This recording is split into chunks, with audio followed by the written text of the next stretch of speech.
참 좋은 날입니다. 어스틴 주님의 교회 매일 말씀 묵상에 오신 여러분을 환영합니다. 말씀을 통해 샘솟는 하나님의 은혜를 경험하시길 바랍니다. 오늘은 어제보다 더 행복한 하루가 될 것입니다. 네, 매일 말씀 묵상 오늘 우리에게 주시는 하나님 말씀은 창세기 24장 1절부터 7절까지 말씀입니다. 창세기 24장 1절부터 7절까지 말씀. 우리 한 목소리로 읽어볼까요? 시작.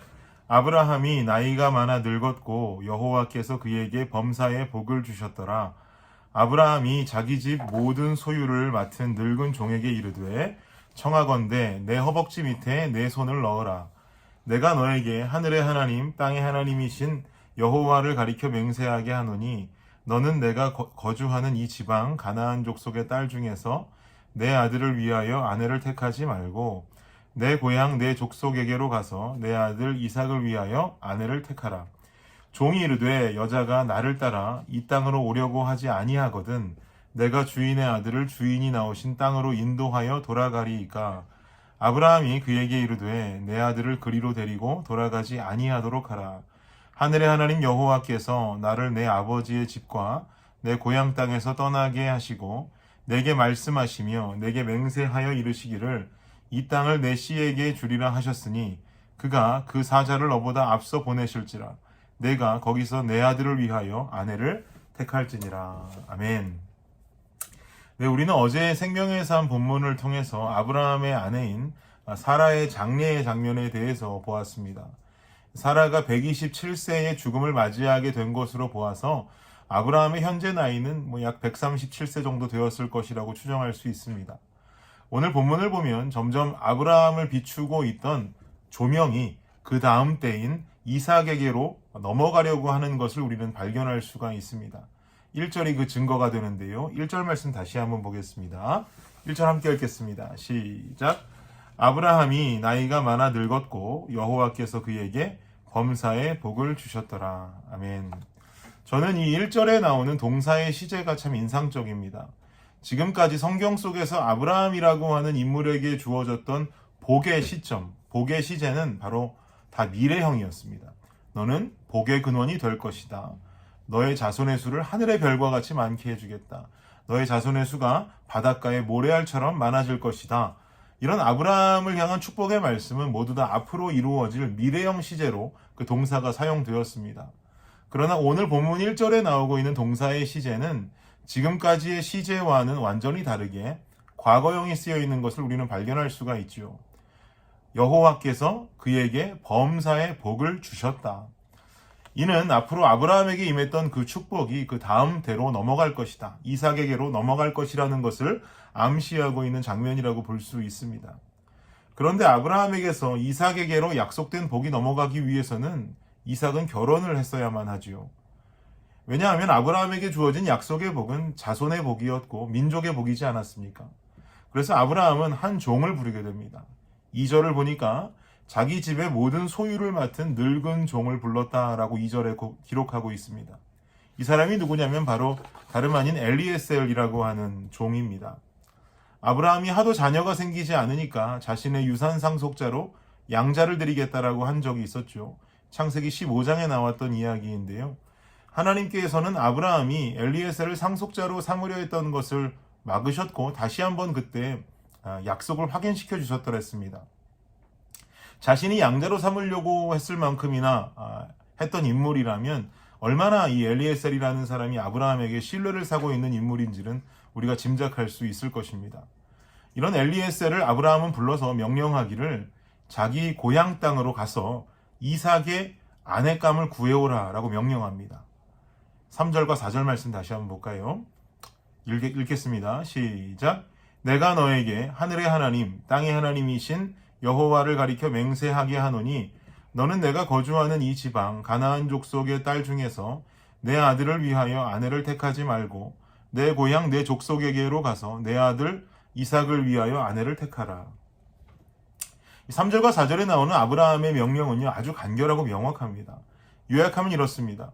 우리가 거주하고 있는 이 가나안 땅, 이 가나안 족속의 딸 중에서 이삭의 아내를 택하지 말 것. 오히려 내 고향으로 가서, 아브라함의 고향으로 가서 그곳에서 이삭의 아내를 택할 것. 이유는 가나안 족속의 딸이라고 한다면 이방 여인이 되기 때문이죠. 그러자 엘리에셀이 이렇게 질문합니다. 5절 보십시오. 5절에 말씀하기를 종이 이르되 여자가 나를 따라 이 땅으로 오려고 하지 아니하거든 내가 주인의 아들을 주인이 나오신 땅으로 인도하여 돌아가리이까. 당신의 고향 땅에 가서 여인을 택하고 여인을 데려오려고 한들 그 여인이 나를 따라오지 않겠다고 하면 어떻게 합니까? 이삭을 다시 데리고 당신의 고향으로 데리고 갈까요? 라고 물어봅니다. 그러자 아브라함이 대답합니다. 6절 보십시오. 6절에 말씀하기를 아브라함이 그에게 이르되 내 아들을 그리로 데리고 돌아가지 아니하도록 하라. 아브라함의 답변은 무엇입니까? 그럴 수 없다는 거죠. 무조건 그 여인을 데리고 와야지. 그 여인이 안 온다고 했다고 내 아들 데리고 고향 땅으로 가서는 절대 안 된다라고 말하고 있습니다. 그 이유는 뭐냐? 이어지는 7절을 보니까 하나님의 약속 때문이었습니다. 하나님은 아브라함으로 하여금 이 땅을 아브라함의 후손에게 주겠노라고 약속하셨죠. 그리고 이 약속을 주시면서 아브라함에게는 네 고향 친척 아비집을 떠나라고 명령하셨단 말입니다. 아브라함은 그 명령에 순종해서 하나님께서 인도하신 가나안 땅으로 들어온 것입니다. 그런데 어떻게 자기 아들을 하나님이 떠나라고 명하셨던 그 땅으로 데리고 들어갈 수가 있냐는 이야기입니다. 하나님 뜻에 순종하는 것은 그 땅을 떠나서 이 가나안에서 고향의 여인을 아내로 맞이해야 한다는 거죠. 아브라함은 이런 하나님의 뜻에 순종하고 있는 것입니다. 사랑하는 여러분, 믿음의 사람은 곧 순종의 사람입니다. 하나님의 뜻을 그대로 받아들여서 삶에 나타내는 자입니다. 이삭을 데리고 가서 여인 데리고 여인 취해도 됩니다. 그러나 그곳을 떠나라고 하셨던 하나님의 명령에 어긋나니까 아브라함은 이 사소한 것, 작은 것 하나라도 타협하지를 않습니다. 하나님에 대한 순종은 상식선에서 따르는 것이 아닙니다. 하나님이 명하신 것이라면 고집스러워도 따라가는 것이 순종인 줄을 믿습니다. 이렇게 고집스럽게 하나님의 뜻을 따르는 아브라함의 그 다음 고백을 보십시오. 저는 이 고백이 너무 멋진데요. 7절 보겠습니다. 7절 함께 읽겠습니다. 시작. 하늘의 하나님 여호와께서 나를 내 아버지의 집과 내 고향 땅에서 떠나게 하시고 내게 말씀하시며 내게 맹세하여 이르시기를 이 땅을 내 씨에게 주리라 하셨으니 그가 그 사자를 너보다 앞서 보내실지라 내가 거기서 내 아들을 위하여 아내를 택할지니라. 이 7절 말씀 중에도 제가 너무 큰 은혜를 받는 대목은 바로 여기입니다. 그가 그 사자를 너보다 앞서 보내실 것이다. 이 말씀이 너무 은혜가 됩니다. 여기서 말하는 그는 누구입니까? 하나님이 그 사자를 하나님의 천사 정도로 해석할 수 있겠죠. 너보다 앞서 보낼 것이다. 정리하자면 엘리에셀아, 여인이 너를 따라오지 않을 거라고 하는 그런 걱정하지 말라는 겁니다. 우리가 하나님 뜻 순종하면 하나님이 하나님의 천사를 너보다 더 먼저 내 고향으로 보내실 거라는 거죠. 그리고 네가 걱정하는 그 모든 것들을 하나님께서 도맡아 일하실 것이다 라는 겁니다. 그러니 걱정하지 말고 가라. 사랑하는 여러분, 이것이 바로 하나님 뜻에 순종하는 믿음의 사람의 인생에 나타나는 최고의 매력인 줄을 믿습니다. 하나님 뜻에 순종하면 내 인생 나 홀로 외롭게 살아가지 않습니다. 주님이 내 인생보다 몇 발을 먼저 앞서가십니다. 주님이 나보다 몇 발 앞서 내 인생을 인도하신다면 여러분 이보다 든든한 인생이 어디 있겠습니까? 어릴 적에 한국에 살면서 겨울철이 되면 어스틴에서는 구경할 수 없는 빙판길을 간혹 만나게 되죠. 아버지 손을 잡고 길을 가다가 빙판길이 나오면 아버지가 제 손을 놓으십니다. 그리고 앞장서서 먼저 가시면서 뒤를 돌아서서 제게 한마디 하십니다. 준일아, 아빠가 밟는 곳만 그대로 밟고 따라와라 라고 명령하십니다. 그리고 앞장선 아버지는 최대한 얼음이 없는 곳 혹은 얼음이 녹아있는 곳만 밟으시면서 앞장서 가십니다. 그리고 저는 아버지가 밟고 지나간 그 길을 그대로 따라서 걷습니다. 그러면 희한하게도 넘어지는 법이 없습니다. 넘어져도 먼저 앞서 가신 아버지가 넘어졌으면 넘어졌지 제가 넘어질 일은 없습니다. 사랑하는 여러분, 하나님 뜻에 순종하고 나서는 이삭의 배필 찾기 프로젝트는 하나님 뜻에 순종하니까 하나님의 사자가 그곳에 먼저 당도합니다. 그리고 실제로 뒤에 도착한 엘리에셀은 하나님의 예비하심을 실제적으로 경험하게 되는 사건들이 벌어집니다. 우리 인생 세상과 타협하는 삶이 아니라 온전히 하나님 말씀에 순종하며 살아가는 삶이 되기를 원합니다. 주님 말씀하십니다. 내가 앞장서 갈 테니 따라와라.